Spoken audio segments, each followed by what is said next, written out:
the inaugural Diamond Walnut San Francisco Bowl. And Ward and Chris Spielman joining you from Pacific Bell Park. It's already 7-0 Air Force, and they're driving again. Couple of flags down as Leotis Palmer is tackled after about a 1-yard gain. Air Force scored on its very first possession. Rob Stone joining us on the sidelines as Matt Ward scored on a 15-yard touchdown run after that was set up by a 47-yard pass on the second play of the game. You like the timing of the pass call because they want to be somewhat balanced tonight against this Virginia Tech defense. Offense, 10 yards to the previous spot. Still second down. And since you're just joining us, let's take a look at that very first Air Force drive. First time they got the ball, Chance Harridge on top to Anthony Park, 47 yards, and then little trickery, that's Leotis Palmer to Matt Ward, and the freshman takes it 15 yards. And then a controversial fumble by Lee Suggs gave Air Force the ball back. And now 2nd and 16 after that holding call. Harridge, plenty of time looking for Palmer, and it is incomplete.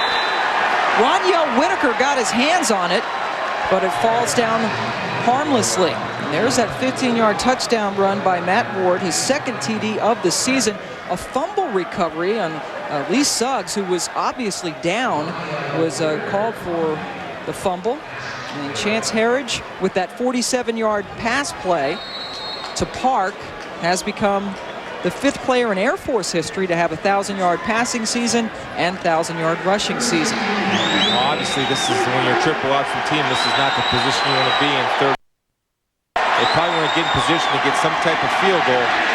Harridge, good job to get away from pressure and throwing across the grain, looking for Darnell Stevens. I tell you, if Chance would have delivered the football, Darnell had some running room and blockers in front of him.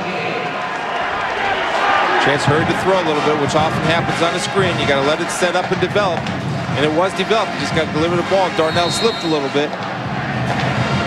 Fisher DeBerry giving encouragement to Chance Harridge. We get our first look at Joey Ashcroft as a field goal kicker. He is 14 of 16 on the season. This is a 46-yarder. He is 2 of 3 from 40 to 49 this season. Ashcroft's kick goes right into the bleachers. It is good from 45 officially. So Air Force gets the ball twice, and they score twice. The Falcons up 10-0 early at San Francisco. And returned by Larry Duncan. Only had to go 7 yards after the fumble to set up Ashcroft for his field goal. So now Virginia Tech in a 10-zip hole gets the football for the second time tonight. Hokies representing the Big East, and Air Force from the Mountain West. Suggs says leave it alone, and that's a good call because with the penalty, Tech will get it at the 35-yard line. Michael Greenaway kicking it out of bounds. Brian Randall has been the starter at quarterback since Game 3 for the Hokies. He is 11th in the country in passing efficiency, taking over for Grant Knoll, who now backs him up. Two-headed monster at running back. Lee Suggs and Kevin Jones combining for over 2,000 yards, and their fullback is one reason why. Yeah, Doug Eastlick is a guy that's kind of the unsung hero of this offense. He's a great blocker and has hands to catch the ball out of the backfield. And Lee Suggs, the senior, coming back from that devastating ACL tear that happened in the season opener last year, has run for over 1,200 yards. Randall looking, great coverage downfield, and breaking away momentarily was the tight end Keith Willis, and this Pac-10 crew calls it a catch. This is where Randall can hurt you now. He buys time with his feet. He's able to look for an open receiver downfield and deliver the football on the run. This is the offensive line.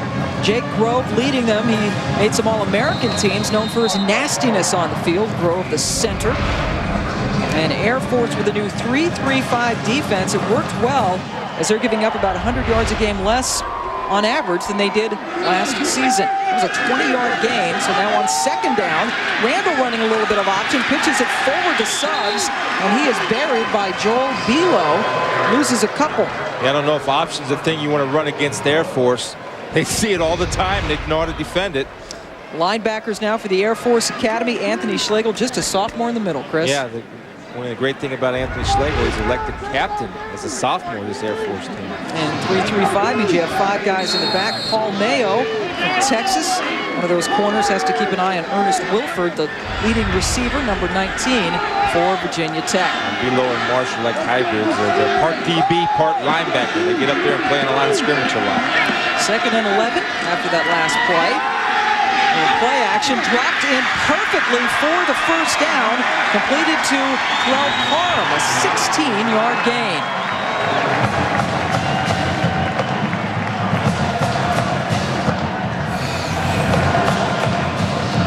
So Brian Randall sitting in the pocket, not only showing that he can throw on the run, but he has the patience to deliver a strike on a crossing route. Nice job by Virginia Tech picking up the blitz off the backside. They came with a corner blitz. Tight end stayed in and blocked, picked up the corner. Brian Randall read the blitz, read the coverage, delivered a strike. Randall perfect so far, Chris. 3 for 3 for 52 yards through the air. A couple of tight ends in now to block. Thomas Jones, his first carry. Anthony Schlegel strings him out. And finally, he is pushed out at the 25-yard line. Let's join the 3rd member of our team, Rob Stone. Guys, kind of a layout quirk here at Pac Bell Stadium. Both teams on the same sideline. How close are they? This close!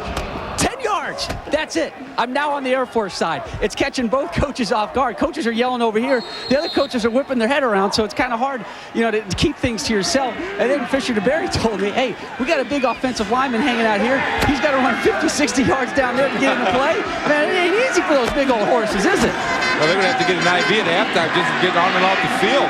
Maybe some oxygen, too, for Rob down there. So Kevin Jones continuing in the backfield, and he has stopped. There's Schlegel, the sophomore, in the middle, leading this team with over 100 tackles, 106 coming in to this football game. You know, even though it's a 3-3-5, what they do is they'll bring a lot of pressure and blitz almost every down. That time they'll take care of all gaps, leaving Anthony Schlegel to read the running back and read the cutback and come up and make a nice tackle.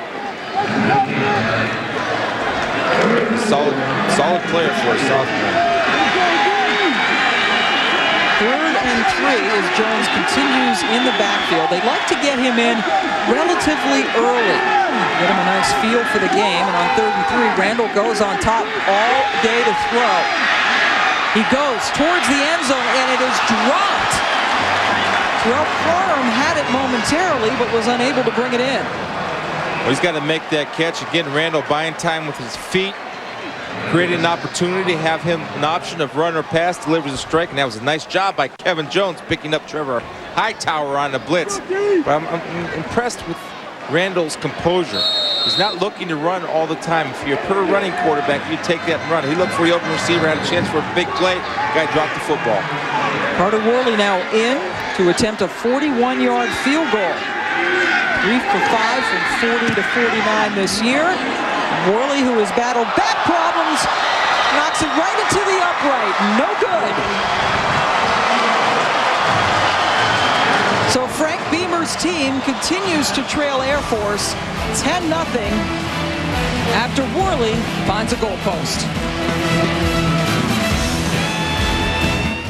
San Francisco, certainly one of the best cities in the country if you want nice fresh seafood down by Fisherman's Wharf. Some big old crab legs, huh, Chris? Yeah, I'd have about 8 broken fingers by now. Boy, Carter Worley hitting the upright. He missed 4 games because of a bad back. That was a 41-yard attempt that didn't quite get through. Steve Massey, the fullback, first time he has carried the ball this evening. Chance Harridge is the point man in the Falcons triple option offense. The NCAA quarterback record, 22 touchdowns on the ground. He set that coming into this game before this game even started. And Leotis Palmer, second to Harridge in rushing for the Falcons. He's also thrown 2 touchdown passes, and he was the guy who got the ball and flipped it before the rushing touchdown by Matt Ward. Here's Harridge, holds on to it this time, and he is ankle tackled. No gain as Billy Hardy made the stop. Here's the offensive line that makes the country's #1 rushing attack go. Scott Meyer is starting for Blaine Neufeld at strong tackle. Neufeld is out, broke his foot back on December 17th, stepping on a sprinkler at practice back in Colorado Springs. And the Hokies defensive tackle spot has been thinned out by injury, and Nathaniel Adebe looking for him to get some action inside tonight, but he did start at a defensive end position. 3rd and 7 now from the 27. There's a DB lined up right in there inside the 3 technique. Harridge gives it up the middle to Anthony Butler, and the speed back for the Falcons shows that burst as he travels all the way up to the 44-yard line, an 18-yard gain. Now, let me tell you where Virginia Tech went wrong right there. It's 3rd and 7, and you guys are getting upfield on the pass rush. Defensive line, at least the 2 inside defensive tackles have to hold the position or the point at the line of scrimmage because they're a running football team. They're not going to throw the ball downfield. You bring your pass rush from the outside, have your 2 inside DTs play run, they would stop the play. Butler finally back at full strength after missing 4 games with a variety of injuries this season. Up top and out of bounds as he was trying to find Don Clark, who had 4 catches coming in to this game. Here are the linebackers now for Virginia Tech. Mikel McKee is their leading tackler, but Willie Pyle really the leader of this defense, Chris, and he is in their defensive backfield. Yeah, Willie Pyle's the guy that bit up early on the option. Got sucked up there. The guy went past him. You got to be deep as a defense. If you're a free safety, you play pass first, run second. Pyle known as the coach by his teammates because he knows everything. So they say. 2nd and 10. Harridge, that is picked off, thrown right into the arms of Vegas Robinson. And then it's pitched back to D'Angelo Hall. And a little scuffle on the sideline. Some flags coming down. The first turnover by Air Force. And Chance Harridge throws a pick, throws a nutty on the sidelines. Gets a 15-yard penalty. For unnecessary roughness, you'll see right there, Coach DeBerry saying, use your head. Chance Harridge delivering the ball. Vegas with a pick. He's running the option himself. San Francisco, Lee Suggs just got the ball, and a no gain as John Rudzinski tackled him in his tracks and actually lost 3 on the play. Chance Harridge called for that personal foul. And there's Suggs again. This time a whole lot of running room, and he finds the end zone again. Lee Suggs scoring his 21st touchdown of the season on the ground. That's what you want to do anytime you get a turnover. Vegas Robinson with the turnover. Lee Suggs hitting it up in there on the power O, led by Jacob Gibson. Throwing a great block. Lee Suggs knows how to get to the end zone when he smells it. Boy, and how, Chris. 27 straight games now. He has scored a touchdown, extending his NCAA record. Extra point by Worley. It is good. So the interception and then the personal foul as more flags come down. A little scrum after the extra point, and Virginia Tech right back in this game. That's what Virginia Tech needed to get back in this game. They needed a big turnover. They got it, then they capitalized. Points off turnovers are huge in any football game at any level. After the play is over, personal foul, Air Force.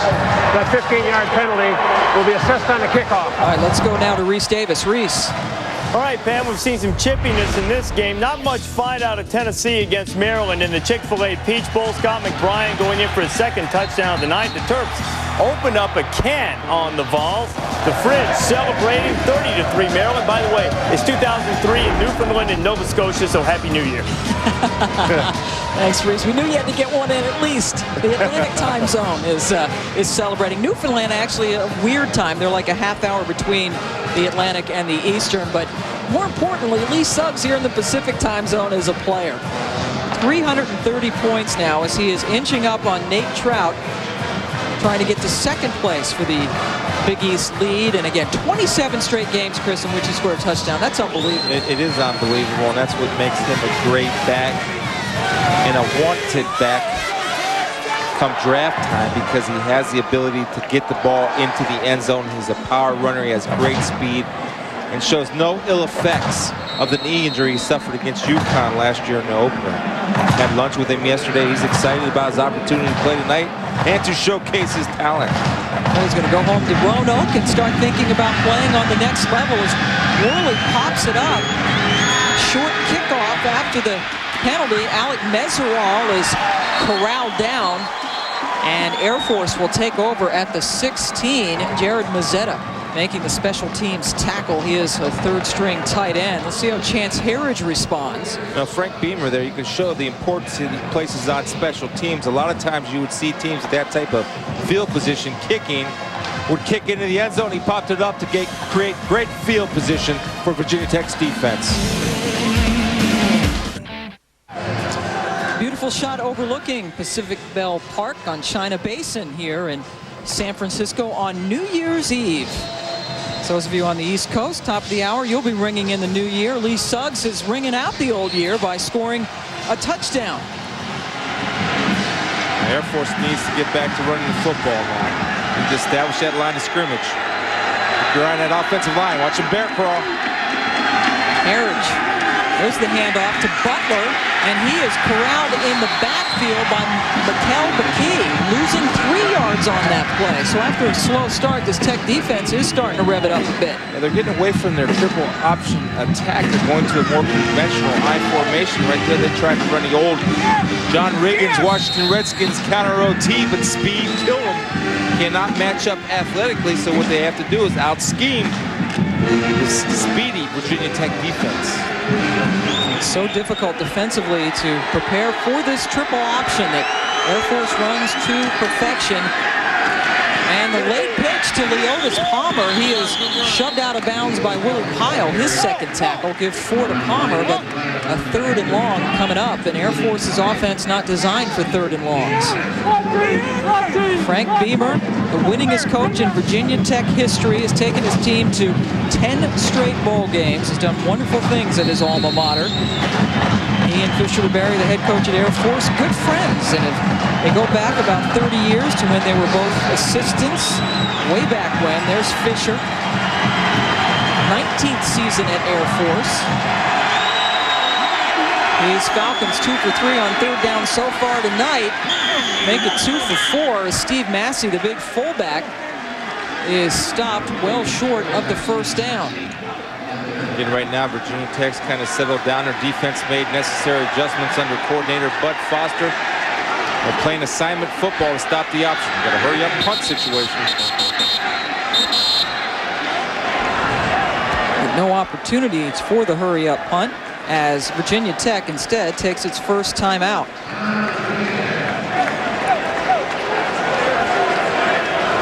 You know, right down there, you see right there Frank Beamer saying, look, you got to give us time to get off the field because of the sidelines, both teams on the same sideline.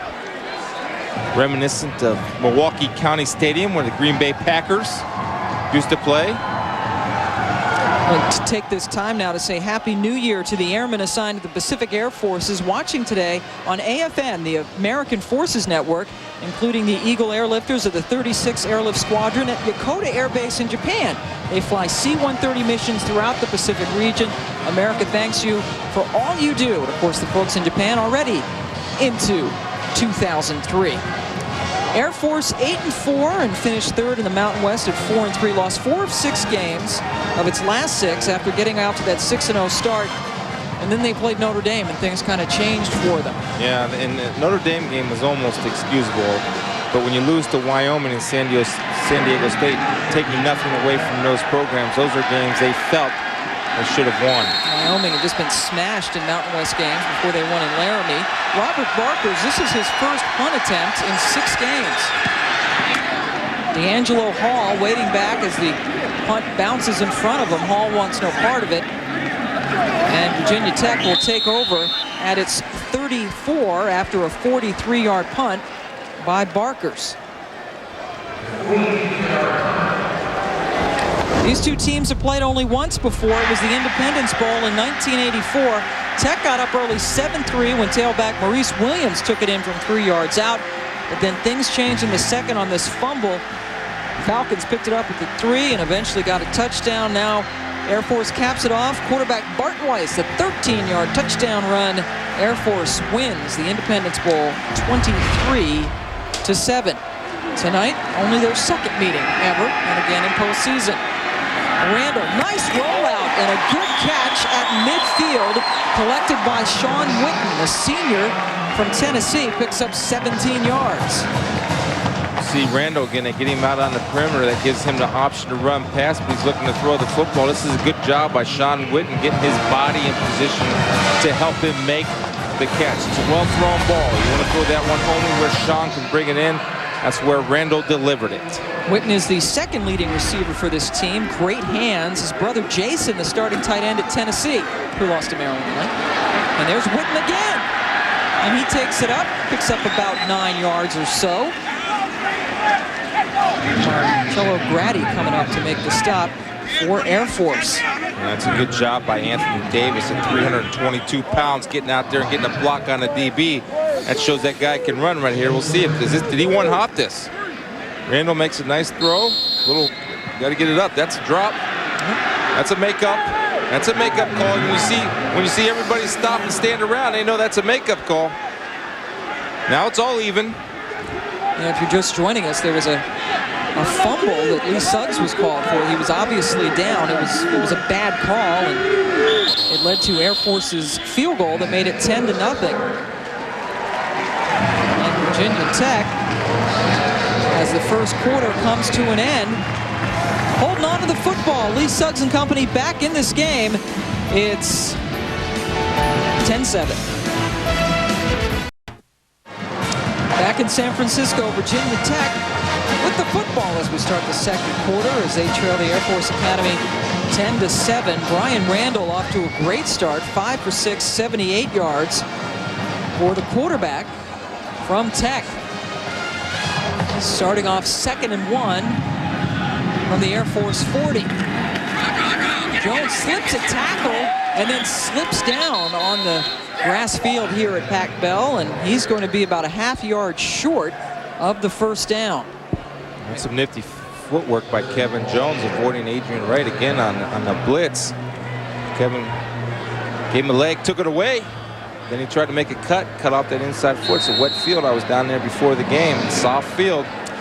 Quite a bit of rain here in the Bay Area, really, over the last several weeks. It rained earlier today, but is cleared up nicely for this game. But as Chris said, it's very damp down there. We saw them squeegeeing the field. 3rd and 2, and that's a first down with interest from Jones.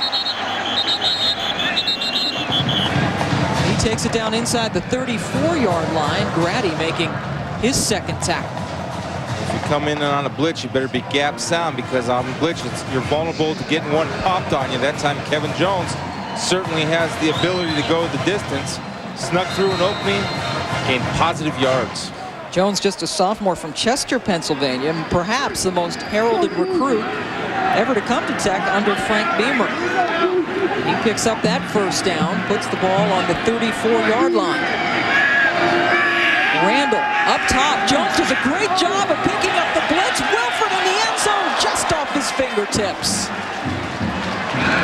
Boy, Jeff Overstreet was there, but that's usually the kind of pass that Wilford will bring in. Well, it's 6'4". Look for them to come back to that, because he certainly has a 5-inch height advantage over Overstreet, and it's a well-thrown ball.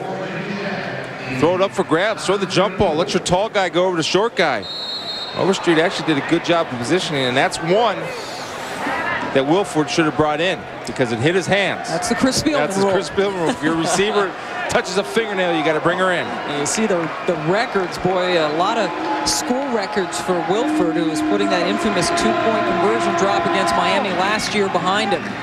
Randall on the option, holds on and goes down. Schlegel right on top of him. Anthony Schlegel had the opportunity to sit with all the captains, and he was linebacker I sat with yesterday. You see right here, he shows good lateral movement, beats a guard underneath with a swim technique, is able to adjust off the move of Randall and make a tackle. Good play by a middle linebacker. Good instincts running to the football. Schlegel wearing number 51 for his idol. No, not Chris Spielman, but Dick Buckus. You guys were sitting together at lunch yesterday. Yeah. It was kind of cute, the two linebackers. Calling each other blockhead. We couldn't figure out which was a bigger blockhead. I think I have an idea. Yeah. Neither one of my blockheads, by the way, neither Schlegel nor Spielman touched their dessert, by the way. They were good guys. On 3rd and long, Randall completes it to Parham.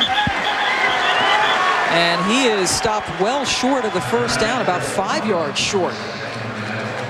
So a very short pass pattern when they needed 12 yards. They're contemplating whether to go for it on 4th down here. Carter Worley missed a 41-yard field goal. He has been struggling with the bad back pretty much for the entire season for the Hokies. And they are going to go for it as Randall stays in. 4th and 6. This is an opportunity. I think you got the ball on the hash mark. You want to maybe work Randall to the wide side of the field and let him have the option to run pass.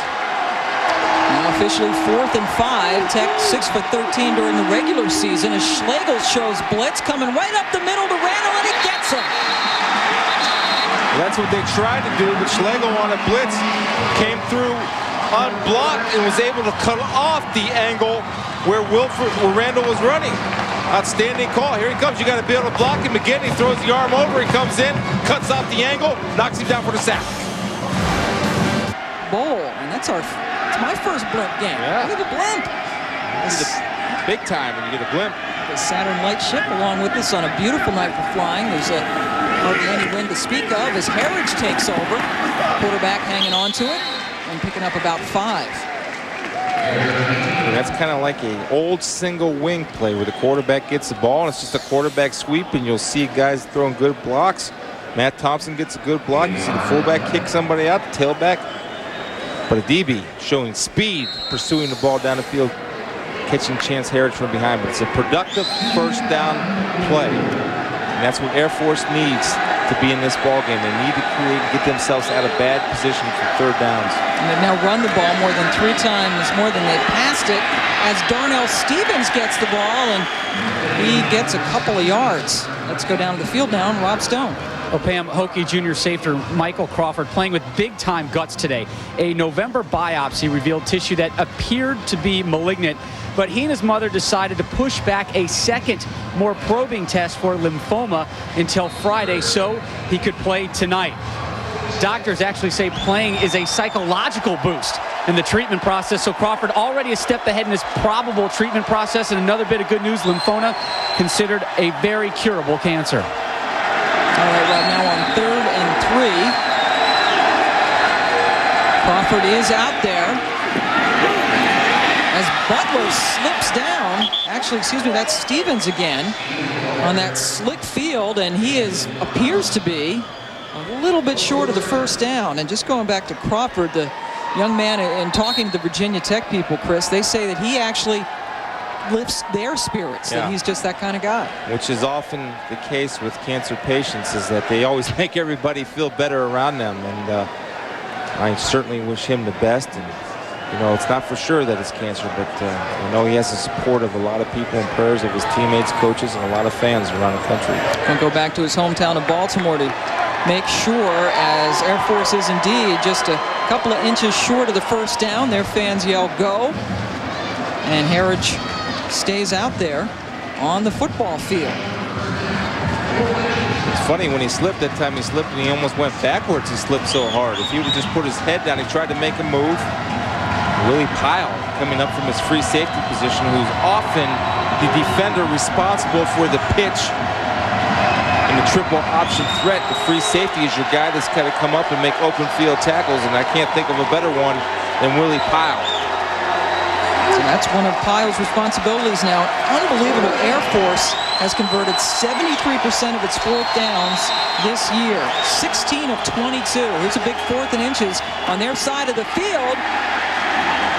And Tim Gershitz, the fullback, appears to have it.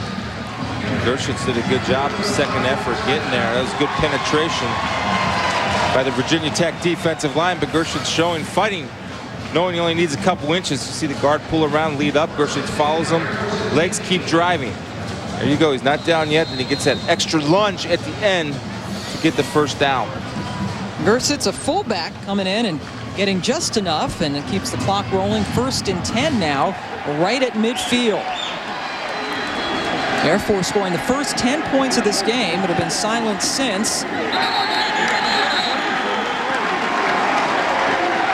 And Willie Pyle and company start to congratulate each other. And Jimmy Davis beat the block. As Harridge just knocked backwards. Jimmy Davis beat Matt Thompson on a quick move. And again, you see the speed and athleticism of this Virginia Tech defense. When you can take care of the quarterback on your option responsibility from the backside, the option is not much of a threat. Matt Thompson has to get his block. Jimmy Davis beat him on a quick move inside. And that resulted in a 3-yard loss for Harridge. This time he's going up top. He's only completed 1 pass tonight, and it's 1 interception. Does he have 2? Yes. Garnell Wilds coming up with his 5th pick of the season. So Harridge, after completing that 47-yarder early in this game, has struggled through the air. That's his 2nd pick. What you're going to see Parker right here coming in, trying to run an in route, and he slips right there. The ball's being thrown to him, but he can't get up and make the time. It's a great break on the football by Wilds. See, Park's got to keep his feet. When you're a receiver and you're playing on a wet field, you have to understand that you have to play with your feet underneath you. Wilds plays with his feet underneath him, doesn't slip on the break, and comes up, does a good job getting his hands underneath and making a catch. Harridge had only 5 picks all season. He has 2 tonight that he has thrown as Randall gets strung out nicely right along the line, picks up maybe a ½ yard. Eric Thompson, the senior from Woodland, Texas, in pursuit. John Rudzinski also from his linebacker position, protecting his legs, jumping over blockers, making a nice play. Again, I don't know the wisdom in running the option against this Air Force team. They face it all spring. They're undersized guys, quick guys, and know how to get off blocks, and especially avoid chop blocks, because that's all their offensive line does. So you would just take it right up the middle between the tackles? I would attack him right up the middle, and if I see him coming to blitz, I'd audibilize and throw deep to Wilford every time. He's got a 5-inch height advantage. Right there, he's pointing him out. He's got nobody covering him down right now. That's right, we got 4 receivers in for Tech. Short one though to Witten, and he runs for the 1st down. And gets it into Air Force territory. Rudzinski makes a stop. That's the 3rd catch for Witten, that time for 13 yards. Yeah, now, pay attention. I want to tell you what happened. Randall right there saw Wilford was on cover. Rudzinski came out and covered him on the snap. The corner backed off. So right away, Randall knows when the corner backs off, he's going to have the hitch route to Witten, delivers a 3-step drop, and you're that accurate, that's a tough play to stop. And if you're not patient defensively, that'll force you to get out of the 3-deep zone and start coming up and pressing the wide receivers. Randall right now 7 for 9, Chris, for 98 yards, as he is clicking now with 4 wide receivers in. 1st and 10 from his 43. Zips it complete to Parham, who has been one of his favorite targets tonight. That's good for 5 yards. Parham's 3rd catch. And Randall's getting in the rhythm, and what they're doing is they're seeing Air Force in the 3-deep zone, and it forces. When you're in the 3-deep, the corners are forced to play at 8 yards because they have deep outside coverage. So the hitch and the 3-step and the quick throws are going to be there all night. They're going to make Air Force come up and try to play them man-to-man and try to take something away. Now, if you take that away, you got to get your hands up as a defensive lineman and knock those quick passes down. More challenges ahead for Air Force. 4 receivers remain in for the Hokies. Randall, quick step, drop, and a completion. A good tackle by Mayo on Justin Hamilton. Yeah, he kind of slid into that tackle, but I'll tell you what, he kept his awareness and his wits about him, was able to secure the tackle. Again, you're seeing Virginia Tech running that quick step passing game. Now what you're going to see pretty soon is the hitch and go. You see, this is a nice break by Mayo. He plays with his feet underneath him right there. He's going to slide into the tackle, but he still has the awareness to grab him up. Nice job. Good athletic move, actually, to get those hands up. Mayo starting all 13 games this season, started all of them last year as well. 3rd and 3 with 4 receivers for Randall. And this is the 4th consecutive play they've gone 4 wides. Schlegel again, this time forcing the fumble. Randall picks it up, but is dropped behind the line of scrimmage, and Schlegel's so quick and so disruptive. Well, they're going to start finding a solution for Schlegel on the blitzes, and what they'll do, they move him around. That time they brought him from the outside. He comes from the inside, he comes from the outside. He's causing pressure on Randall. Schlegel working his magic again. And Virginia Tech will be forced to punt. Vinnie Burns. Great hang time. It falls into the end zone as Tech was unable to get to it in time. 40-yard punt. Air Force has it on the 20 when we come back to San Francisco. It is the Diamond Walnut San Francisco Bowl. Rob Stone standing by now with the CEO and president of Diamond of California. Rob. Well, Michael, why the decision to have Diamond get affiliated with college football through this inaugural San Francisco Diamond Bowl? You know, we launched a new line of snack nuts, snack walnuts, and most people know of walnuts as a baking item, so we thought this was a great venue to introduce these new items. And it's a healthy food, too. That's kind of the tie-in for you guys as well. That is great. You know, a lot of people look for healthy ways to improve their lifestyle, and walnuts are really good for you in a lot of ways. They've even had studies that have shown it could lower your blood cholesterol level by as much as 10%. Well, my blood cholesterol is kind of low this week because I've been doing nothing but sucking them down. Thanks for the grab bag. I appreciate it, Michael. Our pleasure. Thank you. All right, Rob. Michael Mendez standing by with him down there as Chance Herridge takes it up close to the first down. Again, in order for Air Force to be successful, they need to have positive gains on first down.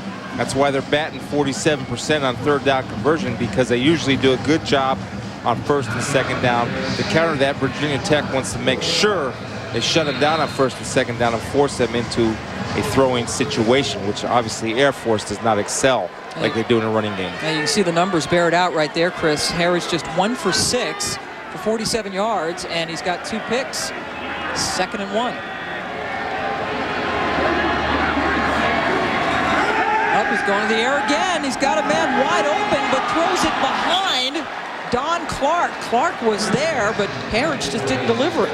Now, the one thing Chance is not doing, he's not setting his feet before he throws. If he goes ahead and gets his feet set, he'll be able to deliver this football. See, he's going to get set up, and he's kind of throwing off of his back foot. He's got to let his feet get set, then deliver the football. And again, you see the trouble with the footing. That would have been normally a catchable ball. He would have been able to come back and get it, but again, he slipped, thus causing the incompletion. But Chance has got to get it time and develop. Get your feet set, then deliver. Don't be in a hurry. Yeah, Harris during the regular season completed 48% of his passes. 10 touchdowns and 5 interceptions. He's got 2 picks tonight. Harris holds on to it that time and gets the first down for the Air Force Academy. Capital One Bowl Week concludes tomorrow on ESPN at 9:30 Eastern Time. That's in the morning. That's 6:30 here. Chris, Lee, and Kirk break down all the day's bowl games on a special edition of College Game Day presented by Discover Card. John Navarre in Michigan taking on Rex Grossman and Florida. Outback Bowl from Raymond James Stadium in Tampa. For more information, log on to ESPN.com. And 2 of those ball clubs have made 10 straight bowl games. We have another one of the other 7 here tonight in Virginia Tech. Lots of hitting as Butler gets the pitch and picks up about 4 yards. Jimmy Williams, again, I talked about it earlier, the importance of people coming up and making tackles from their free safety spot. Now, what that sets up, though, if you keep running it, that safety will start to get snoopy, and they hit it on the second play of the game. They hit the post route. Look for them to come back to that. But I don't know how much confidence they have in throwing a football. Chance has been struggling, putting the ball in the air a little bit, but it's there if they want it. It has not been there, just 1 for 7 with 2 interceptions for Harridge. Is straight up the middle. He gives it to Massey, his fullback. Coles Colas, the junior from Plantation, Florida, making the stop. Virginia Tech's done a nice job of adjusting to the option. And again, the rules of playing the option, you have somebody on the dive, which was Coles Colas there, somebody on the quarterback, somebody on the pitch. 9 sacks. Tied for first with Adibi. As this defense with 42 sacks coming into this game, 9 of them for Adibi and Colas. This is 3rd and 5. Let's see if Air Force airs it out. Harridge will. And not even making a break on the ball was a Meziga. Fisher DeBerry comes out and has some words for some of his, looks like he's talking to Anthony Butler. Yep, not happy with the pattern that he ran. Yeah, they weren't on the same page offensively. Again, when you try to throw the football, but he's trying to throw the ball downfield. They have people open underneath. You only need 5 yards. Be patient. Deliver the football. Everything that does not have to be a 20-yard pass. Barker's second punt, he had a 43-yarder first time out, and that one almost goes into one of the dugouts. In fact, it does. So Barker's shanks that one. Virginia Tech has good field position when we return. Welcome back to San Francisco, the Oakland Bay Bridge, the less famous of the two. Of course, the Golden Gate on the other side of the city. This beautiful, beautiful city. Hey, Spielman, look at that fan. How about that? Happy New Year to you. I want to say Happy New Year to my wife and kids. It'd take me all day to run that roster down, but it's about 12 o'clock at home. Got about 15 more minutes before the East Coast celebrates 2003. Jones knocked out of bounds. And a late flag as he was nudged once he was clearly out of bounds. Not a big hit, but enough to get the flag. That's a 6-yard gain as we await the penalty. Yeah, Kevin Jones coming and saying, you know what, I much enjoy being the hit-her rather than the hit-he. That time he delivered a blow on Overstreet. Guys took exception to that, took a little shot on Kevin. Got to play smart football. You guys are all 5.0 students. Foul on the defense, 15 yards from the end of the run, first down. And these guys understand angles and directions, and you know they fly jets. there's a nasty get out of my way. And you see right there, you got to lay off. And Anthony understands that. He's got to pull off a little bit. Now, that's a little touchy for me. He kind of shook off a little bit, but hey, you know, they're going to call it tight. You got to know what the officials are calling and let you know what to get away with and not get away with. That's a third personal foul called against Air Force already in this football game. Puts it down on the 30 where it is 1st and 10. Schlegel picked up on the blitz that time as Jones tiptoes his way for a couple of yards. Trevor Hightower among the Falcons making the stop. I'll tell you what Air Force is doing, they have a beat on when Virginia Tech's going to run the power row. Anthony Schlegel's going up there and meeting the lead blocker at the line of scrimmage, forcing the tailback, whether it be Jones or Suggs, to hesitate in the whole line, the defenders to catch up with their pursuit. But that's how you stop the power row. You penetrate, knock off the lead blocker, which is often the backside guard. Schlegel was just flying 100 miles an hour on every play and gets in on that tackle. Nicholas Taylor also converging. Good gang tackling because Monty Coleman came down from his defensive end, an undersized defensive end, but great speed and quickness. Is able to lay out and get the tackle around the legs and let his partners come in and clean up. Coleman, 6'2", 245, actually converted linebacker his first season for number 42 at playing the defensive end spot. After being a linebacker his first couple of years at the academy, he's a junior from Phoenix. So with that play, it's now 3rd and 5. Randall going with the short dump pass to Jones, and Schlegel tackles him, but not before Jones picks up the first down. Needed 5, got 7. That's a nice job by Kevin Jones. It's a good read by Randall because they took the in route away by Whitman. And Belo has a chance to come up and make a play on a 3rd down, but Kevin Jones runs right through the arm tackle. Gets the first down right now. One thing Air Force can't afford, and they have 4 missed tackles, which is a big concern by defensive coordinators after a big layoff after your regular season when you go into a bowl game. And Randall sort of the anti-Harridge tonight. He is 10 for 12, over 100 yards already at 111 through the air. Here's Suggs, part of the 1-2 punch. He already has 1 touchdown, and he lunges forward. Adrian Wright makes the stop. 6 more yards for Suggs. That's a nice job by the Virginia Tech offensive line. Even though Air Force gets penetration, see Lee Suggs there. Just a tremendous back. He gets around that end zone, man. It's like gold to him. He'll find it. But what happened was that the Air Force blitzers gave up 1 for 1. If you're blitzing, you want to hit the offensive lineman and shed. You want to hit and get. You don't want to stick on blocks. They stuck on blocks. The big Virginia Tech held them. Suggs was able to hit it up in there and get good positive yards. And on 2nd and 4, Chris, they go with 2 tight ends. A lot of action before the snap for Air Force. Rudzinski just came catapulting over the line. What happens is in a game. Offside defense, 5 yards previous spot. So Rudzinski called for that offsides. We got NBA basketball coming your way tomorrow on New Year's Day. At 7 Eastern, the Raptors visit the Knicks. NBA Wednesdays on ESPN. For more information, log on to ESPN.com. You can see Allen Houston leading the Knicks with 22.3 points a game. And the Knicks just 6th in the Atlantic Division. There's rumblings in New York. They don't like it when the Knicks aren't good, and so far they're not good. Allen Houston, he can light it up. I remember watching him in his rookie year out of Tennessee, coming to the Detroit Pistons. He can fire away. Some more help there in New York. You can see them tomorrow against the Toronto Raptors if you want to get a little bit of a break from almost nonstop football. First and goal after the offsides, just inside the 10 for Virginia Tech, looking to take their first lead of the game. Wilford in motion. Randall hands it off to Suggs, and he pulls his way down close to the 5-yard line. Bucher and Hightower converging on the tackle, about a 3-yard gain for Suggs. Bucher did a nice job of getting skinny, defeating a double team, getting away, creating a pile, knocking Suggs' legs out from underneath him. All that in one quick play. There you go. You got to get skinny. When that double team comes, you got to get skinny. You're going to be in trouble. Bucher 6'5", 260. And skinny.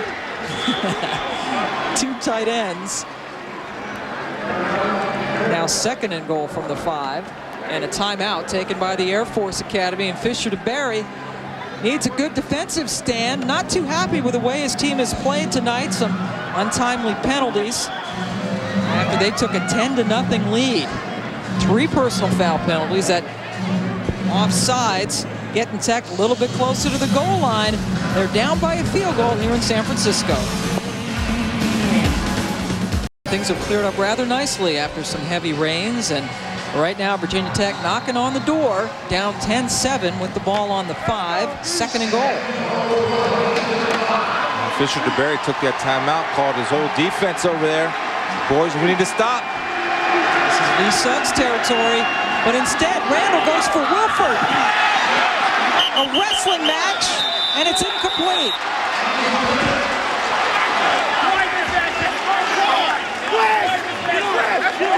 It's a great job of coverage. Wes Crawley, number 8 for Air Force, giving up the height advantage and really fighting his rear end off to keep Wilford from coming down with it. Got the hand inside. Take a look at it. See, that was a nice, well-thrown ball. Again, it's a jump ball. It's a gamble you want to take. You see Crawley right there getting that hand right up inside there and getting a hand on the football. Now it's a battle. Now you play keep away. Now I want to try to understand why they have call an incomplete pass, because usually on a tie, the offense gets the benefit of the doubt. That foot right there was inbounds when he caught the ball. That should be 6 points for the Hokies. So instead they call it incomplete, and it's now third and goal. Randall, Wilford, that time it's too low and away. And Wes Crawley, by the way, in making that defensive play, the play before, he's a guy who's missed the last couple of games with a broken clavicle, so he's playing in some pain, and a strange call that time. And Frank Beamer is a good football coach. You have a guy that has 50 billion touchdowns rushing the ball. You have 2 timeouts left. I do not understand why they did not give Lee Suggs the opportunity to punch the ball in. Right, it was 2nd and 5, Chris. They had a couple of opportunities to do it, didn't do it. 23-yard field goal by Carter Worley. Knocks it home, and after falling behind 10-0, Virginia Tech has now tied it up.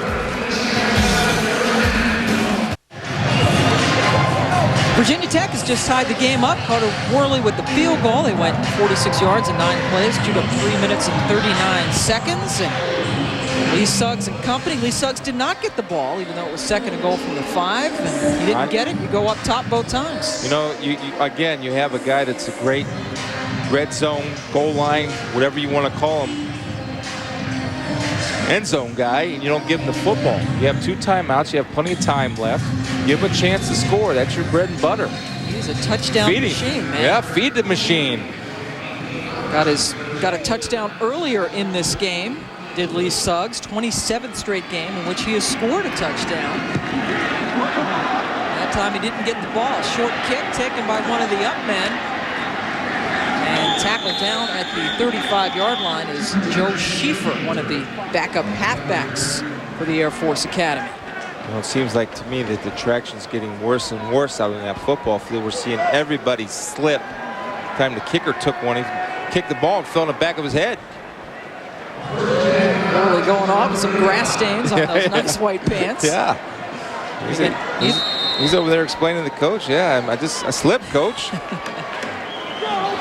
Traction not so good here at Pac Bell. So first down from the 35. You figure Air Force is going to be content to go in with the tie, but let's see how they play it.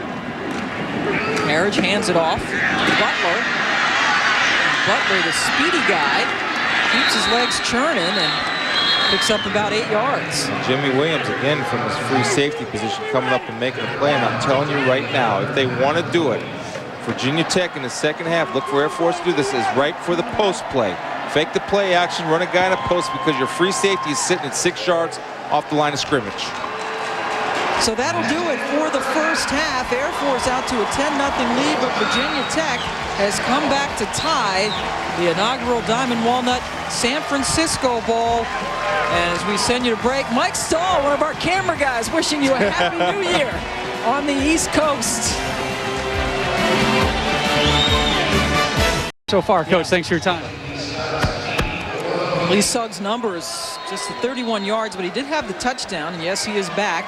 A return man as well for this Virginia Tech team, and they get the ball to start off the second half. It's taken at the 10 and tackled around the 25-yard line is Justin Hamilton, a flanker who also acts as a return man. Take a look at the rush yards in favor of Air Force, as you might expect, and the reverse on the passing side. No, yeah, a lot of that's deceiving, though, because you take a look at the 47 yards passing by Air Force. That was on one reception. Brian Randall, on the other hand, has been on the money. But total yards even, turnovers. Yep, turnovers, the 2 interceptions thrown by Chance Harridge. And, well, you talked about Randall. How about 10 for 14, 111 yards in that first half? Right away, give it to Suggs, and he drags a defender with him. Adrian Wright takes a ride for a couple of yards. That's a couple plays that Adrian Wright has made, coming off the corner on a blitz and just catching the ball from the backside, not being accounted for by that Virginia Tech offensive line. Virginia Tech in the first half, falling behind 10-0. Suggs, by the way, we showed you 7 carries, 31 yards. Kevin Jones, 7 carries for 24 yards. 2nd and 8 after that 2-yard gain by Suggs. Randall's first pass of the second half is on the money to Wilford, but it's just a short gain as he is popped by Wes Crawley. Picked up 5 on that play, so 3rd and 3 coming up. Anytime you're a predominantly 3-deep zone, what you're going to do, your corner's going to play off. There's a 3-step drop. It's a well-thrown ball to Wilford on the out route, and Crowley comes up and has a great break on the ball. Why are you playing so soft? Because you're responsible for the deep half. The only thing you can do as a corner is break up a ball, make it limit the gain. They did that. That's a good play for Virginia Tech. It's also a good play by Crowley in the Air Force defense. Crowley grew up in nearby Sacramento, about 45 minutes or so away. Has quite a few family members watching him play. Schlegel offsides by a ton. That's designed. Now you're hard counting. Why? Because Air Force hit you on a couple blitzes early in the ball game, and they hit you by timing up the count or the cadence of the quarterback. So Offside. I guarantee you. Defense, 5 yards to the previous spot. Yardage gives Virginia Tech a first down. Coach Beamer went in at halftime and said, look, start changing up your count. These guys are blitzing. Their time isn't up. Change it up, force them to jump off sides, and it worked right there to perfection. Well, the penalties piling up, Chris, against Air Force. Now 6 penalties for 63 yards. They had 3 personal foul penalties in the first half. That's at least the second, that is in fact the second offsides that has directly led to a Virginia Tech first down. 1st and 10 from the 37. 2 receivers to Randall's left. He goes to one of them, completes it to Witten, who sidesteps one would-be tackler and another. Witten, good work with his feet. Picks up about 9 yards on his 4th catch of the night. Yeah, Paul Mayo has a great position, a great break on the football. Read the split screen well. He's got to come up and make a play. And he especially cannot let the ball bounce outside. So he's got to keep that outside leverage out there, force the ball inside, because look where all the white helmets are coming. They're not going to be coming from the sidelines. They're going to come from the middle of the field. He, as the corner or the outside flank player, needs to force the ball back inside and let his pursuit make the tackle. Whitten takes a short break after making that catch. 2nd and 1. Suggs gets it. And is close to the first down marker. A little bit too soon to tell as he is bunched up in the middle. Nicholas Taylor, number 95 among those making the stop. That's Virginia Tech's bread and butter, the power O. That's when you have a lead block by your fullback, the backside guard's pulling around. And I give Air Force credit because they've been able to shut that down for the most part. Although Suggs did score the touchdown on that same play, it looks like Air Force made some adjustments at halftime defensively. And there's Doug Eastlick and Fisher DeBerry were talking about him being the unsung hero. As he is the fullback, makes the running game go, and up to midfield on that carry is Suggs. Picked up 3. Anthony Schlegel from his middle linebacker spot does a good job of pursuing down the line of scrimmage, hitting the play running downhill. We were talking yesterday at lunch. He said, Chris, you know when I get in trouble is when I start shuffling and going lateral. When I start making plays, I'm hitting the ball and hitting the line of scrimmage, going downhill, making plays. That's the way you have to do it. That's why he plays about 5 yards deep, so he can get going downhill when he's not blitzing. And he shows blitz and backs off that time. Randall zips it out to Wilford, who makes the catch in front of Mayo. Picks up about 6 yards on that, so Tech going into that short passing game here early in the 3rd quarter. Well, they have a mismatch out on the outside now. Once you're successful, you're gonna come back, I guarantee you. But you're gonna come back with a hitch and go. You're gonna pump the out cut, then you're gonna send Wilford on the out and up, hopefully to get Mayo to bite on the out, then you throw the streak route going down the corner of the end zone.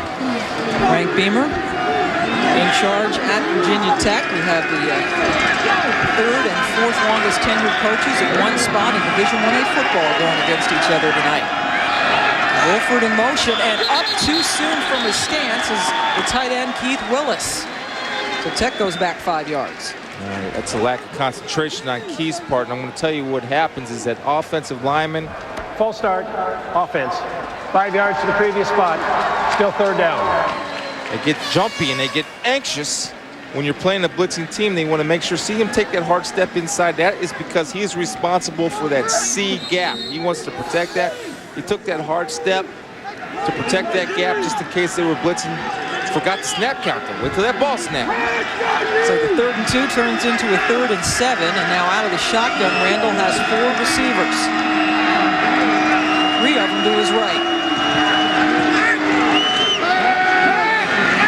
And he goes right up the middle and is tackled right away by Nicholas Taylor. Good coverage by the Air Force secondary. And now is the 3rd sack of Randall tonight. When you bring pressure from the outside, you always want to have what they call a power rusher from the inside, taking away a throwing lane or a running lane. That time was executed perfectly by Nicholas Taylor in the Air Force defense. And he burns in for a 2nd punt, and good pressure by Air Force, and a fair catch called for, and it goes into the end zone. Leotis Palmer lets it go by him, and Air Force will get it at the 20 after a 52-yard punt. Air Force gets the ball. Welcome back to San Francisco. Air Force gets the ball, tied up at 10 apiece with Virginia Tech. Happy New Year again to all of you in the Eastern time zone as we play on here in the 3rd quarter. Harridge holding on to it, and the quarterback gets a great seam, breaks an arm tackle, and motors all the way up to the 41-yard line. Another quarterback standing by with our Rob Stone. Rob. Pam, the Vic franchise continuing at Virginia Tech. Michael's younger brother, Marcus, joining me now, a redshirt freshman. You've been on every road trip. Has it been difficult kind of waiting to follow in your brother's footsteps here at Tech? Yeah, it's been very difficult, you know, just sitting out watching, you know, just trying to learn, you know, from this year. But I think I've been doing all right, you know, learning, trying to get smarter and stay focused for the upcoming spring. Tech coaches were telling us that you're very involved in the practices, training with the first team. You're in all the team meetings. You're on all the road trips as well. What have they told you is kind of their preliminary plan, at least for you and your future in Blacksburg? Well, I really don't know as of yet. I mean, they brought me in here to be a quarterback, and that's what I'm going to be. You know, their plans, I don't know what their plans are. You know, they haven't let me know that yet. Your brother Michael has a fairly important game this weekend. Has he talked to you about his first playoff competition? Nah, he ain't talked to me about that. But, you know, he talked to me about how the NFL was, and he said it was very, you know, fast-paced game, real different from college. So I just strive from that. Marcus, thanks for your time. Appreciate it. Good luck at Tech. Thank you, Rob. And now Harridge pitches it to Butler, and Anthony doesn't get much. In fact, he loses another yard. And of course, Marcus Vick, Michael doing a terrific job. Boy, what a season he has had with the Falcons. And Marcus was running the scout team. He was Chance Harridge in practice. I'm sure he did an outstanding job. And if I'm Marcus Vick, and I would call Michael and I'd say, send money, Michael. You have enough of it, help little bro out. He has a couple of bucks he could Oh, yes. He's an outstanding quarterback. Marcus is certainly an outstanding prospect. They're very excited about him. The problem is Brian Randall's only a sophomore, very competitive, and it's going to be tough to take the job away from him.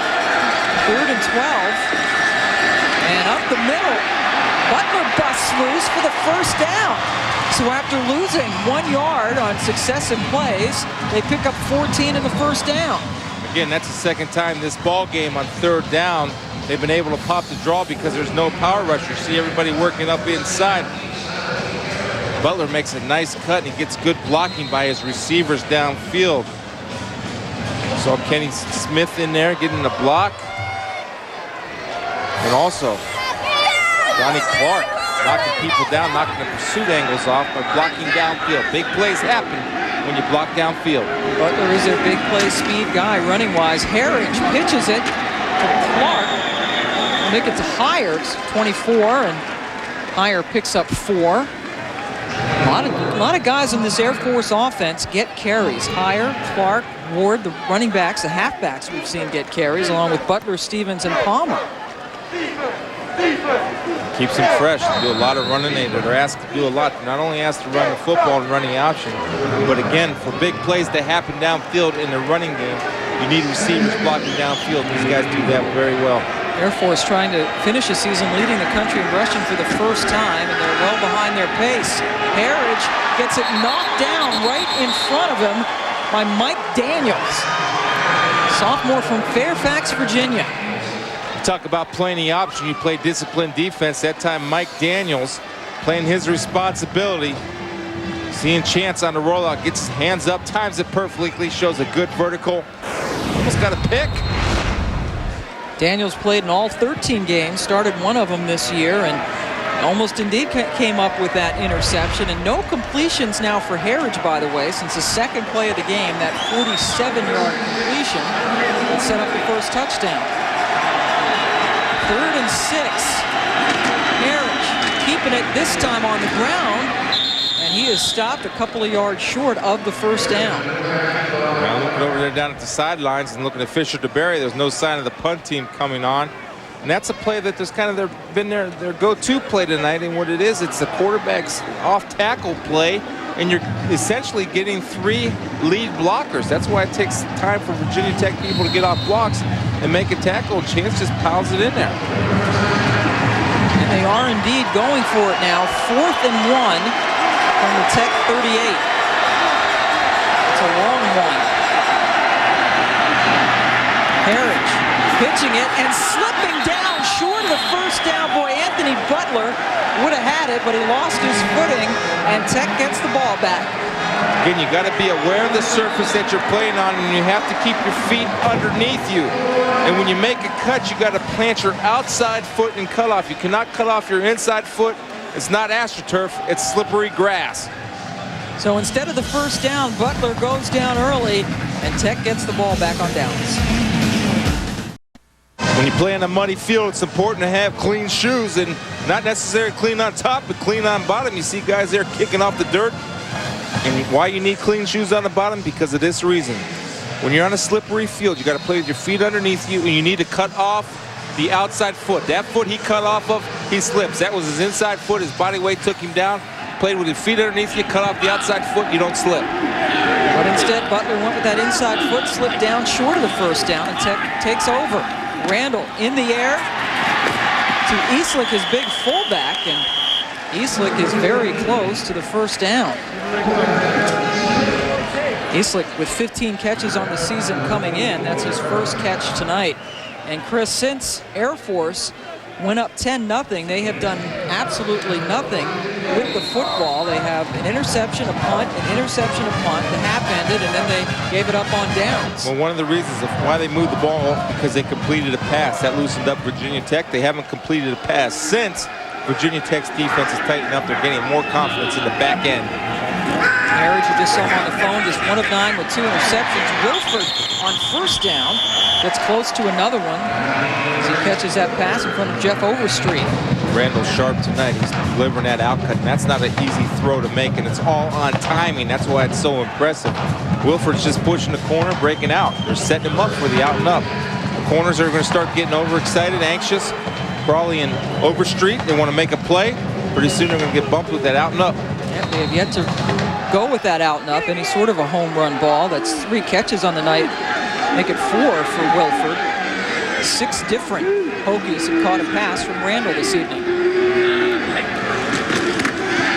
Eastlick, oh my goodness, what a huge hole up the middle, and the big fullback rumbles for a first down, picks up 16. They're starting to establish a line of scrimmage, and had another missed tackle. That's 5 on the evening, but you'll see Eastlick, a guy that normally doesn't get a running chance. Schlegel gets pushed out.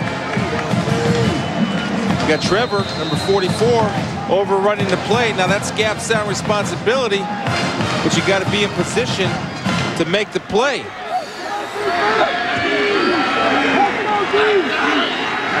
Big gain for Eastlick, the fullback, and now they go a little speed.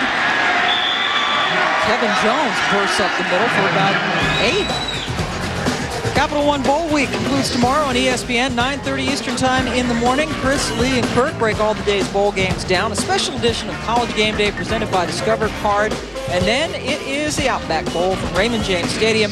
John Navarre in Michigan takes on Rex Grossman in Florida. For more information, log on to ESPN.com. Bowl Challenge Cup, what's that? The Big Ten has yet to lose a game. Wow, Big Ten was under some scrutiny at the beginning of the year. Doing well as postseason. Jones with another carry on 2nd and short, and he picks up the first down as we take you back to the Challenge Cup.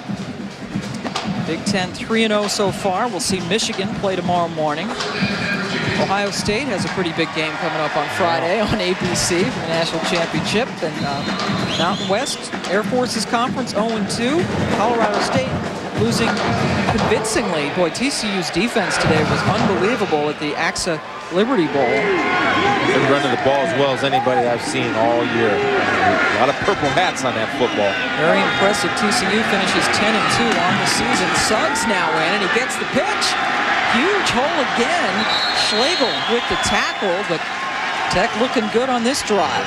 You know, last time Virginia Tech was in this position, we saw them go to the air twice. And Rob Stone asked Coach Frank Beamer about that. He said, Chris was up there questioning it. Well, I'm going to see if I'm right, because I guarantee you that ball will be put on the ground. You got to back up. I got to think the strategy might be a little bit different. Yes, this time. I do.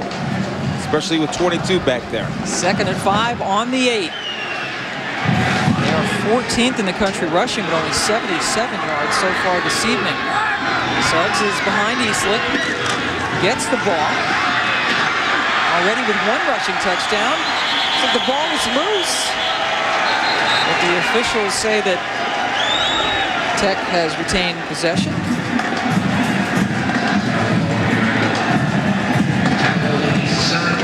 I'll tell you what's happening. They're getting a good job of Luke Owens pushing inside, knocking Hightower out. You see Lee Suggs. He just keeps driving.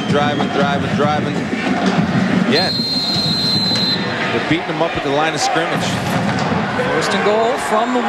Couple of tight ends in. Some bigger, bulky guys as Suggs is in the backfield.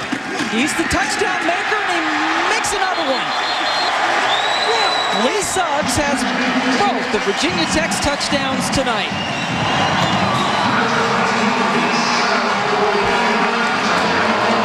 Why not?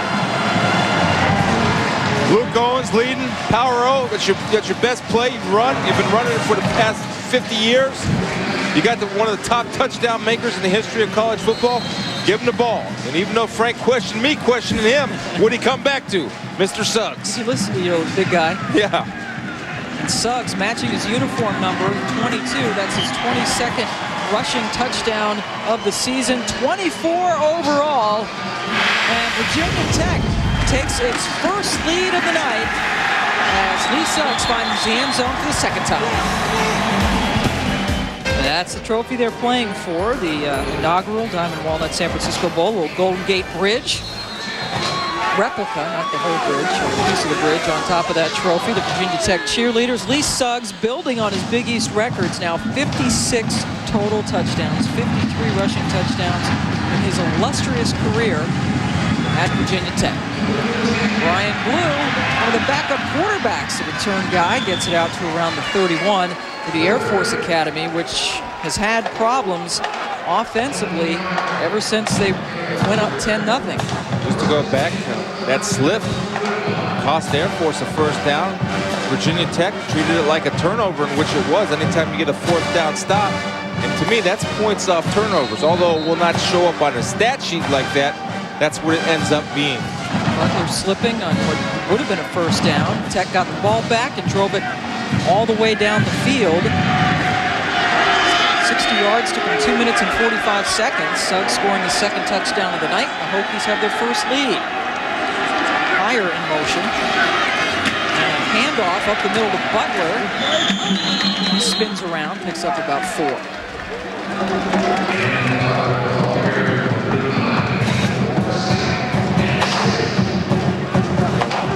Mikel Baki came in there, delivered a blow on Steve Massey, but the one thing I always tell young linebackers, when you come in and fill a hole in isolation, which that play was, you never give 1 for 1. You can have 25 fullback knockdowns with 0 tackles. If you give 1 for 1 to the fullback on an isolation play, I don't care if you knock him into next week, he still wins.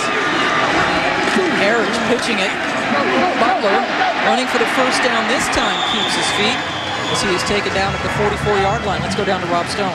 Pam, the Falcons right now going without halfback Leotis Palmer. He spent that last series on his back on the bench trying to loosen up a tight back. He spent some time behind the bench running, trying to loosen up. He finally just grabbed his helmet, but you see him, he's wandering over here now to try and loosen up and see if he can get back into the game. Thanks, Rob. And boy, that's a huge loss. Palmer so valuable as a running back, and also threw 2 touchdown passes this year, Chris. Yeah, also, the good thing about Leotis, he wants to come back and be a part of the graduate assistant program that they have at Air Force, serve the rest of his duty with the academy. Started all games the last 2 seasons for the academy. Harris going down for Hire, who runs into the defensive back. Incomplete as he runs into Wilds. No flags. Again, now Chance is looking to that outside receiver. He has a post player open. Why? Because in this defense, when you're defending the triple option, the free safety is responsible for the pitchman. Right there, he's open inside. He's going to the outside guy. He's gone to the outside guy 4 times. He needs to look into the post, and the coaches in the press box need to tell him when he comes out the field, Chance, look to the post. Don't look to the sidelines. It's there. And you saw Harris throw his hands up almost like he thought that the correct pattern wasn't run. So it's 2nd and 10. Harris, very late pitch, gets it out to Don Clark, and good job that time by the Virginia Tech defense. Jimmy F. Williams pushing him. Again, Jimmy Williams, that's the free safety, and he's playing it 6 yards back. Now, another play that they have in their arsenal they have not yet used is they can fake the option, have Chance run down and step back to throw the ball, send the guy in the post, because Jimmy Williams is playing tighter. He's getting more confident. He's making tackle from sideline to sideline, which is not right for a free safety. You need to make him honest. Williams has done a good job tonight, Chris. He has 6 tackles. 3rd and 9 for the Falcons. Harris looking, and again, it's batted down at the line of scrimmage. That's happened a couple of times. Tim Sandage, that time getting the big paws up. Sanders does a good job. He's not getting much of a push, but what does he do? He doesn't give up, stays in the passing lane, times his jump perfectly, knocks it down. Now, Jimmy Williams is playing for Willie Pyle. So they want to take a look at Jimmy Williams. He's doing a nice job. Here's Robert Barker's last punt was a 15-yard shank. That one also not pretty, but it takes a bit of an Air Force roll and will be down just outside the 20-yard line. 34-yard punt, no return. Tech scored a touchdown last time it had the ball. We get it back when we come back.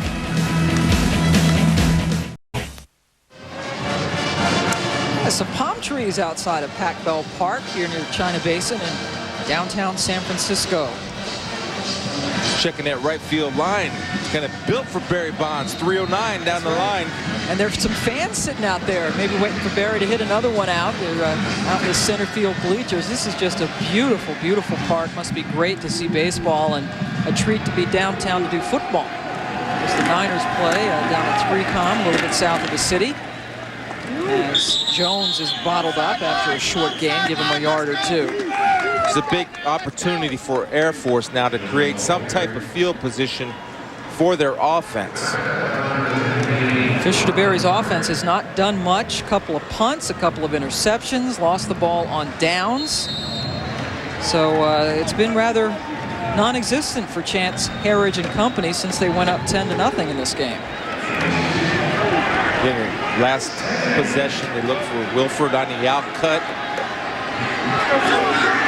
Still waiting for him to bust one loose. He's to the right of the quarterback as Jones slips down on this slick turf and loses a couple. You got to recognize as a player when you're on slick turf, oftentimes it does not help to start making many moves and cuts and all those types of things. Hit it up in there with some authority. Natural grass here at Pac Bell Park, and just a ridiculous amount of rain over the last few weeks in the San Francisco Bay Area. There's been flooding.